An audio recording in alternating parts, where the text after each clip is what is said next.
أعوذ بالله من الشيطان الرجيم. بسم الله الرحمن الرحيم. اعلموا أنما الحياة الدنيا لعب ولهو وزينة وتفاخر بينكم وتكاثر في الأموال والأولاد كمثل غيث أعجب الكفار نباته ثم يهيج فتراه مصفرا ثم يكون حطاما وفي الآخرة عذاب شديد ومغفرة من الله ورضوان وما الحياة الدنيا إلا متاع الغرور.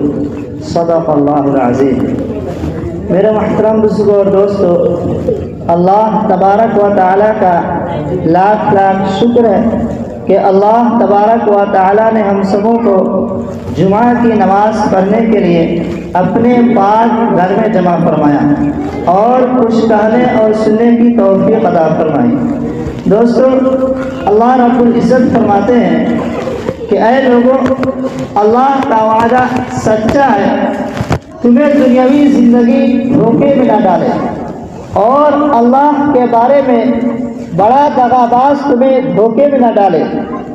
اور گلدستہ احادیث میں حضرت شداد بن اوس رضی اللہ تعالی عنہ سے روایت ہے، وہ فرماتے ہیں کہ اللہ کے رسول صلی اللہ علیہ وسلم نے ارشاد فرمایا، عقل مند شخص وہ ہے جو اپنے نفس کا محاسبہ کرتا رہے اور موت کے بعد والی زندگی کے لیے عمل کرے، اور عاجز بے بس وہ شخص ہے جو نفسانی خواہشات کے پیچھے لگا رکھا اور اللہ پر تمنا رکھی. حضرت علی رضی اللہ تعالی عنہ فرماتے ہیں کہ لوگوں، دنیا پیٹ پھیرنے والی ہے اور آخرت سامنے آ رہی ہے، اور دنیا میں دو طرح کے لوگ ہیں، دنیا کو چاہنے والے بھی، آخرت کو چاہنے والے بھی. تم آخرت کے چاہنے والے بنو، کیونکہ آج کام ہی کام ہے، کوئی حساب کتاب نہیں ہے، اور کل حساب ہی حساب ہوگا اور عمل کا وقت باقی نہیں رہے گا. دوستو، آج کا موضوع ایک فکری اور حقیقی موضوع ہے جو کہ اللہ تعالیٰ نے ہمیں قرآن مجید میں بتایا ہے.